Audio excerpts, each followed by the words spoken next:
G'day guys, what is going on? It is Big Ton here and welcome back to another AFL Evolution video where today we're going to be taking a look at the AFL Evolution achievements that we're going to be seeing in the Xbox and PlayStation 4 console versions.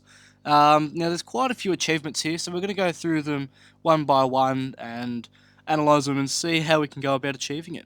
So as you can see there on the top right, just next to the AFL Evolution and next to the ad, you can see that it looks like it's going to add up to a total score of 1,000. So obviously you get your sort of lower end achievements, which just sort of look like 15 points, and then you get your max, which could be up to 100 and stuff like that. And obviously all the achievements will add up to a total of 1,000 points, where you'll get the major achievement of achieving all achievements.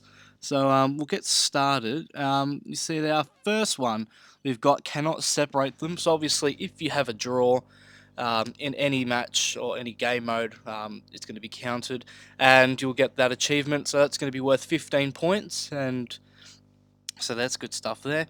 Now I see it, but I don't believe it, worth 30 points. You're going to have to come back from 50 points down and win on medium plus difficulty, so this is going to be, looks like it's going to be a tricky sort of achievement, especially early on in the game, sort of the first month, when you're sort of trying to get used to the controls. It might be a bit hard to sort of get that achievement, but otherwise, yeah, if you come back on 50 points, you'll get that one.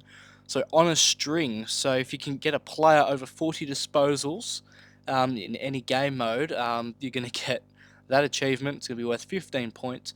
Now this achievement alone looks like it could be difficult, it could be pretty easy. So obviously, to get this achievement, you'll probably need to play on a game mode of about sort of 10 minutes or so, 10-minute or longer quarters, so you can, on average, get 10 disposals a quarter with that player, because if you play in 5-minute quarters, sort of, you could only get sort of the max 20, sort of stuff like that. The putting on a clinic, so obviously this is going to be a pretty easy one in any game mode. If you can have 6 or more goal scorers in a game, so obviously if you can get a forward to kick a goal each, or have yeah, so you can have one of each 6 of your forwards kicking a goal each, then you get that achievement, which will add up to a total of 15 points. We've got down to the wire, so this is going to be a very, very good achievement if we can manage to get this. If you can score a goal from a set shot after the final siren, and what a way that would be to get a win like that. That would just be amazing. So I hope I'll get that achievement fairly early. Yeah, that'll be pretty good. Then you're having a shocker, so this looks like it's going to be a pretty popular achievement in the first week or so of release.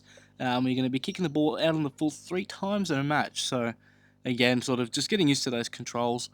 That's going to be probably going to be a very popular one.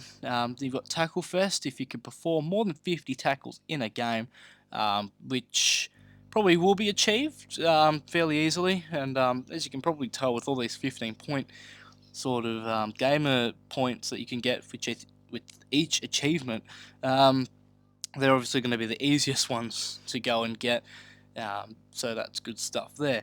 Then you've got the barrel, the big barrel. So if you can kick a torp from 60 meters out, so that's pretty much just inside the center square. You kick a barrel 60 meters out through the middle of the big sticks, you'll get yourself 15 points and that achievement. Now, a day out. Now this could be a pretty easy one to get, I guess. So you've got kick 10 goals with a single player in a match. So looks like that won't be too bad. You just pick a player on the game and go and bag 10 goals. Give a cheeky handball over the top, or get him to lead out into the space and have a few snags, and there you go, you get yourself 15 points. Then you've got the woodwork achievement, so that's going to be a very, very popular one. Just all you have to do is hit the post and you get yourself 15 points for that. Then you've got the grubby goal, so you kick a grubber, so that's again a very easy one. Just get a cheeky handball over the top and you'll grub a one through and you'll get yourself that achievement. Now the locket end. Ooh, now this is going to be this looks like it's going to take a very long time to achieve.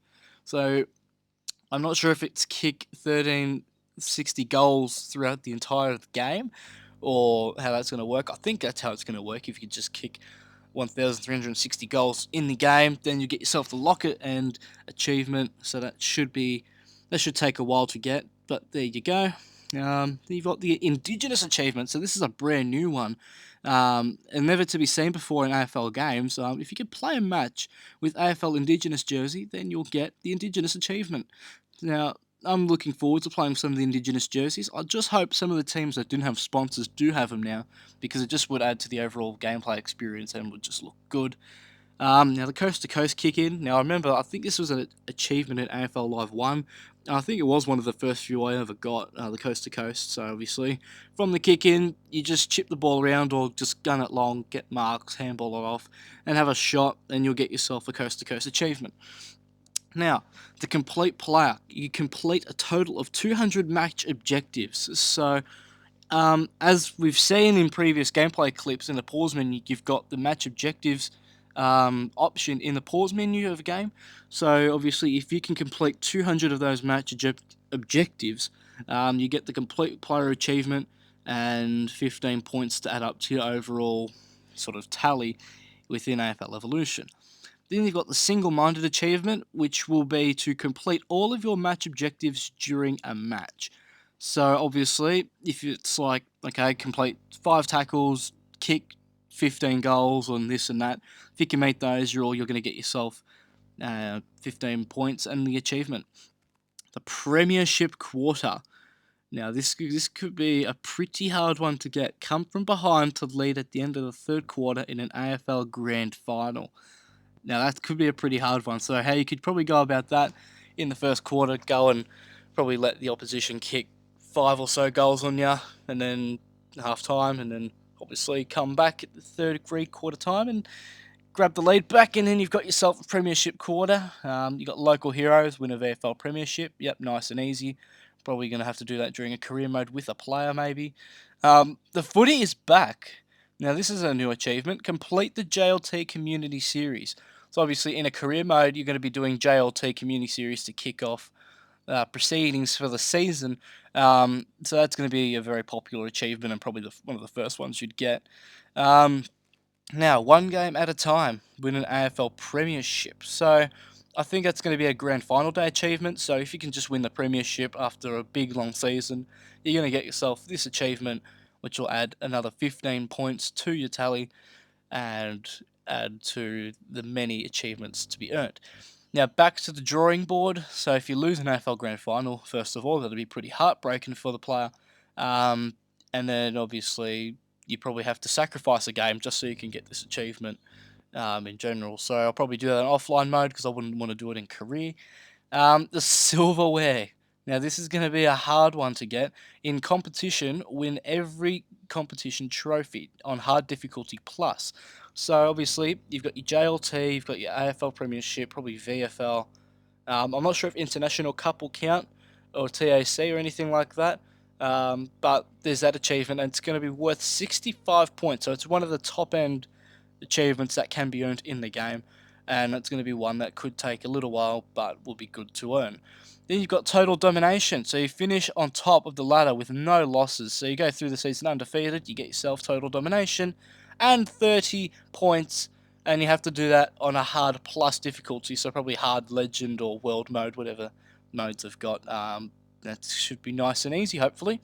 Then you've got your double chance, so as long as you're playing on medium plus difficulty, if you just finish inside the top 4, you get the double chance achievement and add 30 points to the you just add it to the list of achievements, and that should be a nice and easy one to get. Then you've got Hall of Famer, so you play all seasons in career mode, so that's obviously going to be played over 23 seasons, I'm fairly certain the career mode goes for, so that's going to be a long one to get. Then you've got back to back to back. So if you could do a Hawthorn and win 3 premierships in a row on medium plus difficulty, you get your hat trick of premierships and a back to back to back achievement, which is worth 65 points. So again, another top end achievement, but another one that would be good to earn. Then you've got sharpshooter. So in a single career season, you get to kick 30 goals in a row without missing. So I think that was a record that's held by Tony Lockett, who's kicked more than 30 goals in a row before kicking it behind, so that could be a pretty hard one to do, but at the same time would be a very good one to earn. Then you've got 200 clubs, so if you can complete 200 season objectives across multiple career seasons, you're going to get yourself that achievement worth 30, so not much to look into there.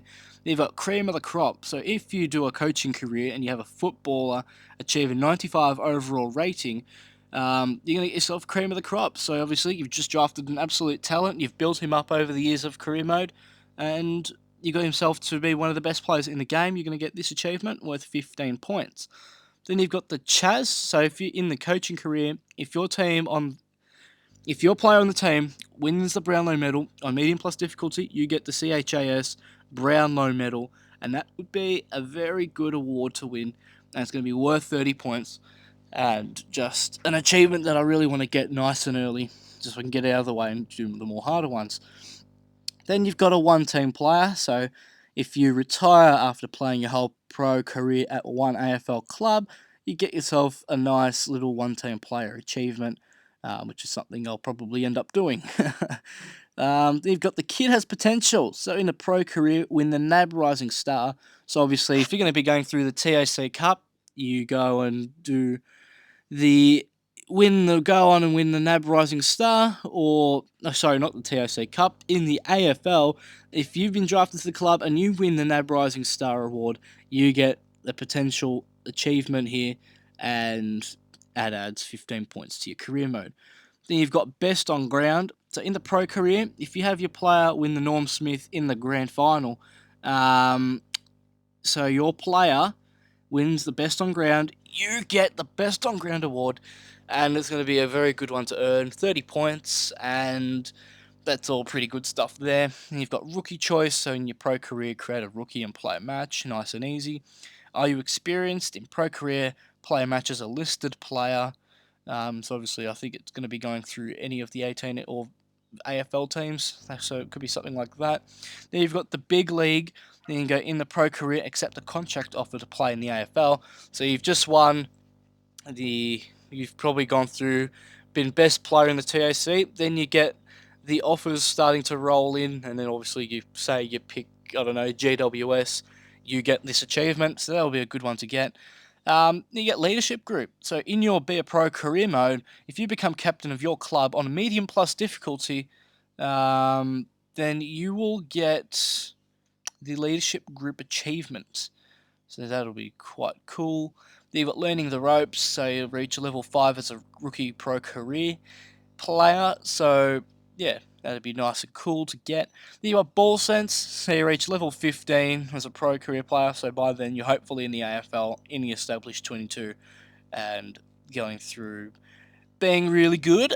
Then you've got old hand, so you reach level 30 as a pro career mode, which is probably going to be towards the middle part of your career, sort of in your mid to late 20s, where your best football is to be played. And then you've got wise head, which is probably in your latter part of the career, and you'll reach level 50. Then you get the wise head achievement. Then you've got AFL novice, and then nice little learner plate for that achievement. You reach profile level 5, and then you've got all the different profile levels to work up to level 50. So there's 5 of them there. That should be pretty cool to do. Then you've got the networking achievement, which is going to be competing in an online match. So if you do that, and it doesn't matter if you win, you just get the networking achievement, which is something I'll probably do on the day of release. So that's going to be one of the first ones to be knocked over. Then you've got bragging rights, so you win 5 online games in a row. That shouldn't be too hard as well. Then you've got new recruit, so you complete a match using a custom created player. So you go to the fan hub, create a player, play him in the club, and then you've got yourself a new recruit achievement. And last but not least, expansion granted. You complete a match using a custom team. So you go to the fan hub, create a team, assemble a list of 40, pick out your best 22, play a game, and you've got yourself the expansion granted achievement. So anyway, guys, that pretty much just really quickly, or that wraps up the video today for the AFL Evolution's achievements. Don't forget, if you haven't voted for my AFL Evolution career mode, I'm going to leave the link in the description for you to go vote on. Otherwise, leave your comments down in the section down below. And have yourselves a good one, guys. We'll see you in a few days when AFL Evolution is released. See you later, guys.